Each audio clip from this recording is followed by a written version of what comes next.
Hi, Susan Holloway here, and now we're going to take a look at a two-column proof of the perpendicular bisector theorem.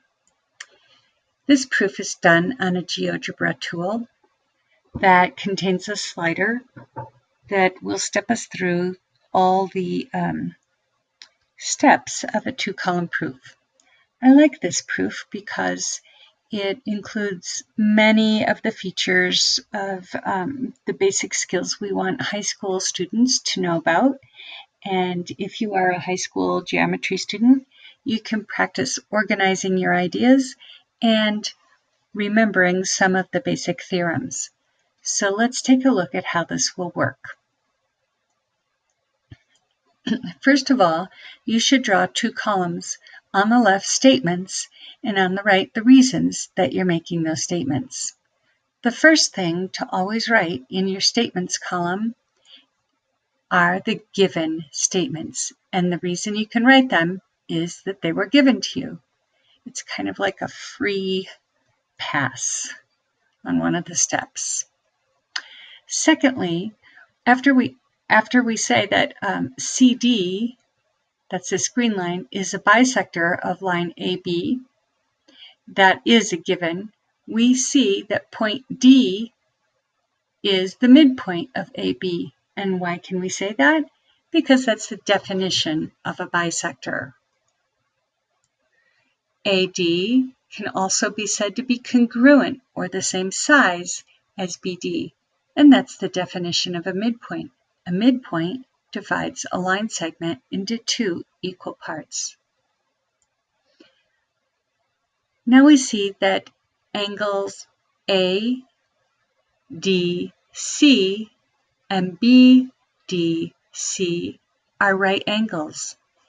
Again, this falls back on the definition of an angle by a perpendicular bisector of an angle. Perpendicular means that two lines meet at right angles. Now we can say that angles ADC and BDC are congruent. And the reason we can say that is that all right angles are congruent. And they all equal 90 degrees, by the way. Now we see that CD is congruent with itself, and that is called the reflexive property. And we can also say that triangle ACD and triangle BCD are congruent. And how can we say that?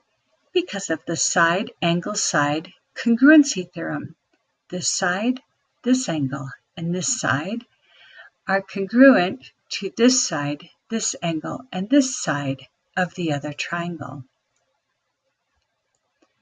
Finally, we see that AC is congruent to BC, and that's because corresponding parts of congruent angles are also congruent. In this GeoGebra file, one can take the point C and move it up and down the line CD, and so realize that this is true for any point along the midpoint. And this is the end of our two-column proof.